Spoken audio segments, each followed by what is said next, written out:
US. Factory reality, Pilipinas. Pwede kayo pumasyal Pwede na pumasyal dito sa resort natin.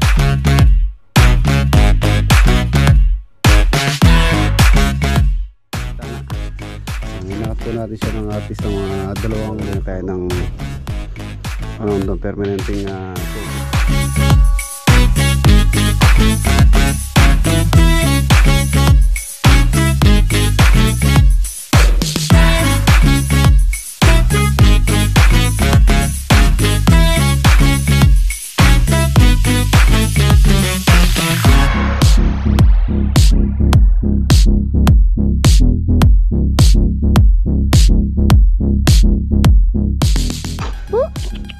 yan, dinala pa lang ano dito ni Sir Jay. Ang daming tanim na mga gulay.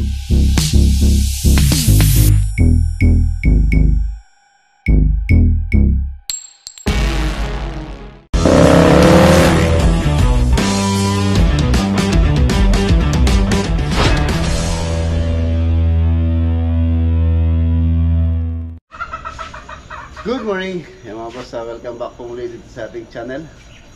Yan, ngayong araw, February 15 po tayo. Tapos belated happy birthday pala kay Ate Ruby Bautista. Yan, happy birthday po te. Sana maraming pang birthday ang dumating sa inyo. Yan, mabuhay po kayo hanggat gusto nyo. Ayan, tapos ngayon, yun nga, ito yung mga pinakamahirap sa isang OFW na tulad ni Paring Mike. So pagkatapos ng bakasyon, yan, balik trabaho ulit, balik US po siya.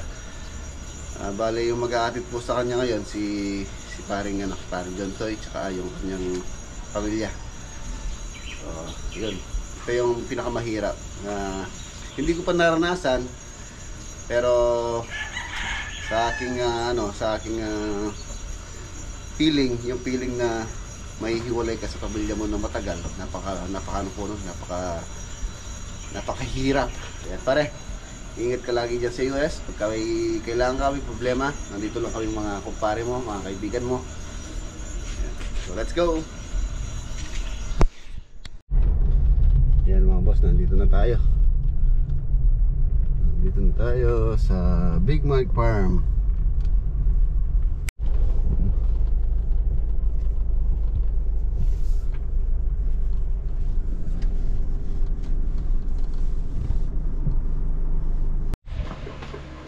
Yun o. Are. Ayan, flight na po natin ngayong araw na ito. Tapos na tayo mag-impake. Balik ulit sa US. Factory reality. Maghanap buhay ulit pare, no? Oo, ipon muna. Makawi ulit. Si paring John tayo maghanap sa kanya. Pambili ng island. Isla ni Parang Reggie. Isla de Compadres. Ayan, boss oh. Abangan nyo po yan. Ay mga subscriber ni Parang Reggie, kung pagka nagbakasyon kayo ng Pilipinas. Pwede kayong pumasyal pwede nyo pumasyal doon sa resort ni Parang Reggie. Resort. Sa Nagsasakog, sa Zambales. Hindi naman masama mangarap pare, di ba? Oo. Mangarap din tayo, huwag na natin tipirin. Kaya para po may pambili kami ng isla, patuloy nyo po suportahan namin mga channel.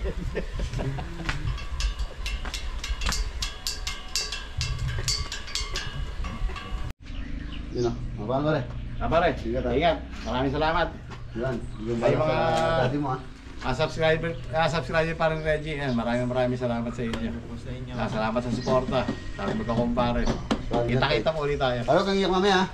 Hindi, pare. Pero mamaya pare. Ikaw na kami nag-iyakan eh. Yung Philippine man niya yun sa'yo mamaya. Siyempre. Ay pare, Yeah, pare. Ingat. Pare. ganun bala pare. Sige, pare. Ayan, shoutout pala kay mga boss, kay Sir Mario Bugarin.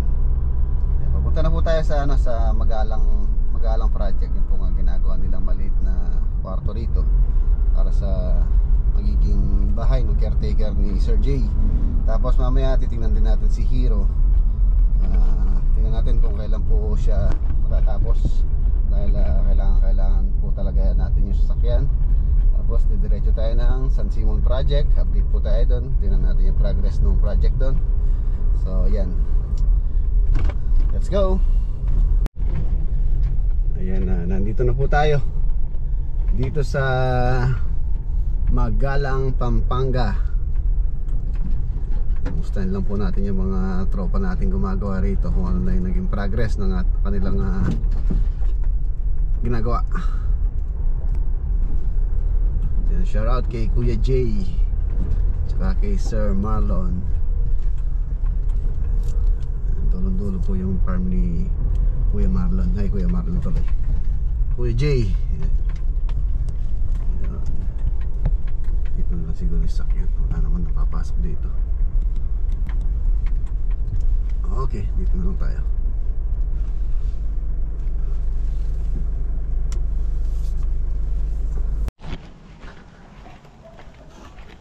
You know.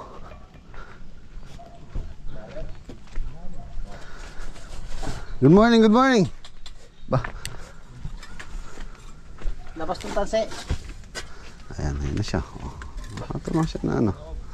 Ha? Ano yan? Ilalim? 140 yan sa loob. Labas yung hukay ko. Labas pa. Pang ilang araw natin dyan? Pang 3 days, no? 3 days ba yan, Jep? 3 days. Lunes, Martes, Miyerkules. Na? Apat, pang-apat. Oh, pang-apat. Pero hindi pa natatapos yung 4 na araw. Halos sa 3 days pa lang yun. Ngayon, pang 4 days. Pero hanggang mamaya, siguro tataas na to kasintada na to. Yan ang sukat po niyan is 4 meters by 4 meters. Kwarto, tapos may CR siya doon. CR. Lalabas natin yung CR niya para if ever na mayroong bisita gusto mag CR, so yung CR dito sa tabi ng poso rin. Malapit yung water source.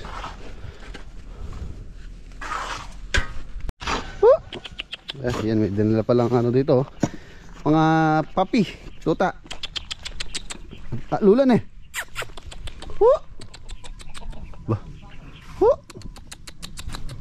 Git-git pa. Parang yung sa farm. Alas kasi singidad po nito yung mga nandun. Sa farm, ano yun, 5 yun eh.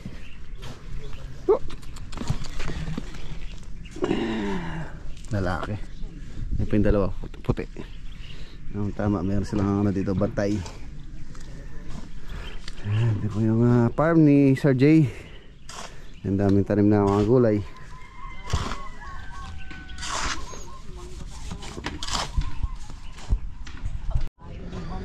Yan, paubos na pala yung kanilang buhangin. So mamaya paglabas natin, order na rin ako saka semento. CHB, marami pa naman yun. Okay pa yan, kraba.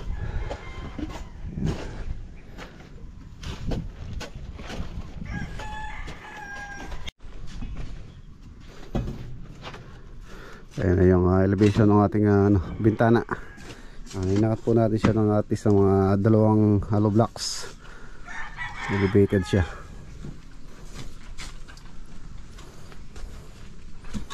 Ayun ko na kayo, no? Para ma-order pa ako ng materials, pakaabutan ako ng break time. Time check, mag-alas 11:30 na. Yan, tapos dadaan tayo muna sa mga boss sa Hyundai dito sa Angeles bago tayo magpunta ng San Simon. May kuryente na rin pala dito. Yan, meron na silang nagagamit ng kuryente. Yan, na-tap na or na-connect na. Saka na lang natin ayusin to pagka okay na yung kwarto doon. Yung lalagyan na tayo ng permanenteng circuit breaker. Ito temporary lang po ito. Yan. So let's go. Yan, nandito na tayo sa hardware. Order muna tayo ng materials nila doon bago tayo dumiretso ng Angeles. Okay, yan, 11,010 nabili po natin ngayon. Paragdagan doon sa kanilang gagawin doon. Yung kasing gagawa pa tayo ng doon mga boss ng septic tank. Tapos yung CR. Tapos nagkambas na rin pala ako ng bakal, yung 2x4 nila 1.5, 700. 2x4 yung gagamitin natin sa roofing framing doon. Tapos yung 2x2 nila, 2x2 1.2 lang po ito. Pwede na po yun. Nasa 400 ang isang peraso. Tapos yung kanilang yero 65 per linear feet po ito, hindi linear meter. Siguro sa tansya ko yung gagamitin namin doon, siguro at least nasa ano yun, nasa 16 feet. So i-multiply natin sa 16 to, doon natin makukuha yung price ng yero na gagamitin natin doon, 65. So, at least meron na akong idea kung magkano yung ating magiging cost sa ating roofing. Okay, let's go. Angeles na tayo. Titingin lang ako ng makakainan, kakain muna ako bago tayo dumiretso dun. Ayan, nandito na po tayo sa may Angeles. Nandito po yung service center nila, Hyundai tsaka Mitsubishi Motors. Ayan. Ayan, doon tayo. Masisilip na natin si Hero. Ayan, excited na po ako makita siya. Nai-miss ko na rin yung ating sasakyan. Your destination is on the right. Ayun mga boss, hindi tayo pinalad makita si Hero. Nandun daw siya sa taas. So bawal daw pumasok doon. Pinakita na lang po sa atin yung picture niya. So baka bukas daw ipilitin nilang matapos bukas ng hapon. So ano na siya, tapos na po siyang mapintura. Tapos ano pa ba ang sinabi kanina, ibabalik na lang po yung mga parts na tinanggal sa kanya. So bukas hopefully sana ma-release na, para yun nga, kailangan po kasi natin siya. So ayan, let's go. Mission accomplished na tayo dito. So baka dumiretso na tayo ng San Simon dito. San Simon project na tayo. Ayan na mga boss, nandito na tayo. Meron dyan river.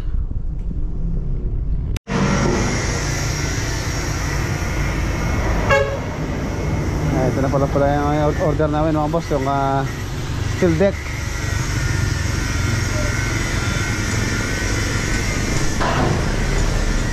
Uy, kapal.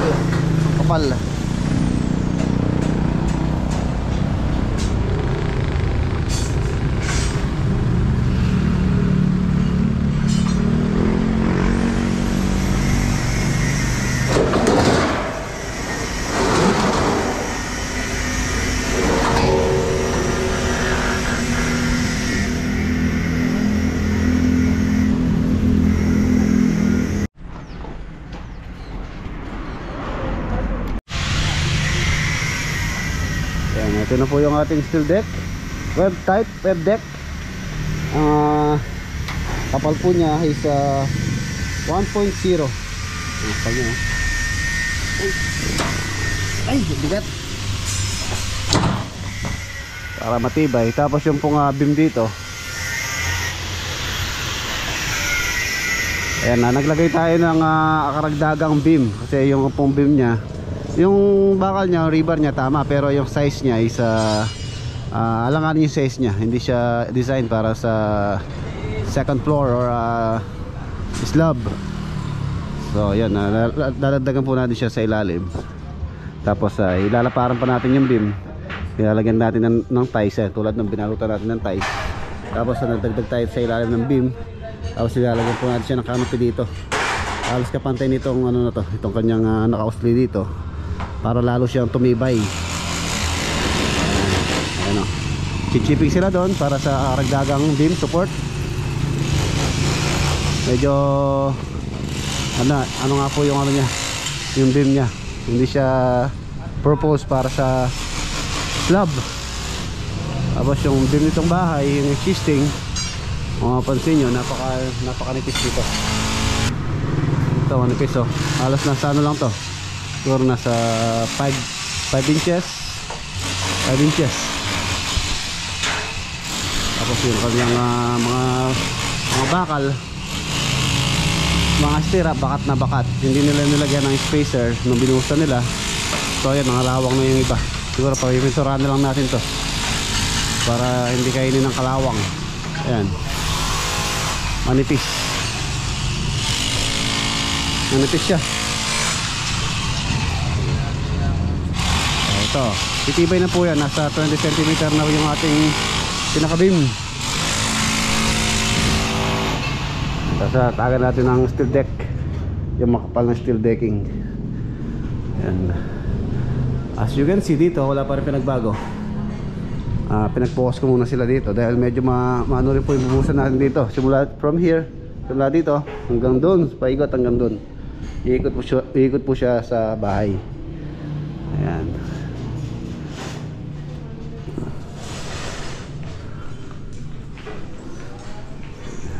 Ito na yung mga bakal na binili din natin.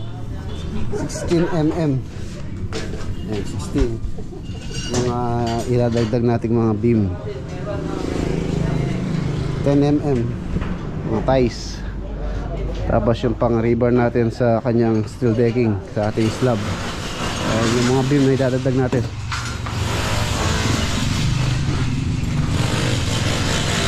Simple lang per linear meter nito mga boss. Nasa ano po, last vlog natin nabanggit ko na yung 1.0 nasa 555 ang linear meter. Ayan. Yan po yung 1.0 na kapal. Makapal siya, parang ano na siya, parang GI sheet na ginagamit sa mga gate. Maganda. Matibay itong ating gagawin.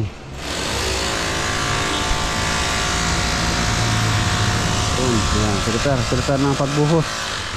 Siguro itong area na to, mabubuhusan namin to. Siguro ano lang mga boss, yung magmi-mixer na lang tayo. At padadala ko na lang po yung mixer dito sa farm yung mixer. So ito, yan natin ng mixer. Tapos yung sa taas, medyo mataas na, mahirapan na tayo doon. Tignan natin, magano po tayo doon. Ready mix, tapos arakla tayo ng boom. Siya yung mag-ano sa taas, magbubuga ng concrete. Mas mabilis po yun siguro pag binuhusan to. Pagka dalawang truck yung nagsunod-sunod, baka wala mang 1 oras, tapos yan or 2 oras.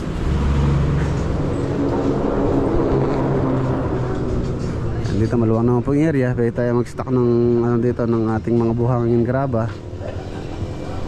So mabubuhusan natin to na mas mabilis. Ayan. Ayan, yung nakikita nyo ano na yan, yung plywood na yan, yun po yung pinaka-puwit ng beam na idadagdag natin. Tapos ilalagyan pa natin siya ng ties, stirrup. Babalutan natin to, tapos lalapad para mas matibay. Yan dito oh.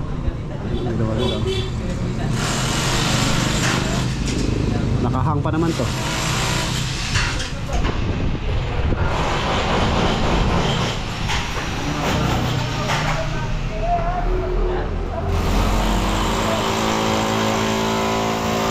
Lagyan natin siya ng support. Soaring jack.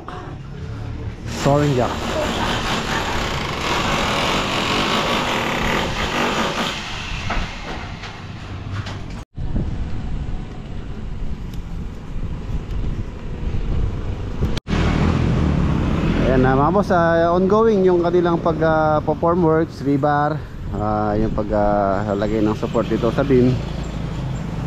So hindi pa natin masabi ngayon kung kailan yung ating schedule ng buhos. Pero sa tansya ko siguro siguro mga 2 weeks pa bago tayo makapagbuhos dito sa ibaba. Tapos pagka okay na yan, so pwede natin galawin yung sa taas. Ayan, yan medyo mahirap dito yung sa taas, yung pagbagbag ng bubong, tapos demolition. Ayan, iwan na po natin sila para makapahinga na rin tayo ng mas maaga. So let's go. Ayan na, nandito na po tayo sa farm. Maya natin pakainin yung ating mga alaga. Yun, meron po tayong mga bisita. Yung kapatid ni Apo Leleng nandito. Ayun, nag-selfie sila dun sa ating view deck. Selfie. Yun o, yung mga bisita natin galing abroad. Hello, abroad. Yun natin.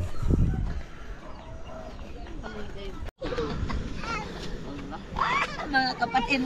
Mga kapatid ni Apo Leleng, kakamuka. Kamukha ang mga laparag. Aruchona.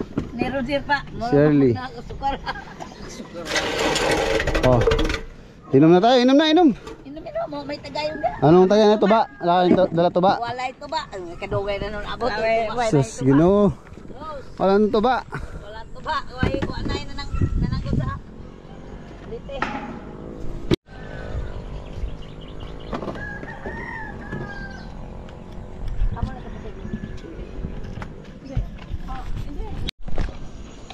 Yan, meron din tayong bisita galing Cavite.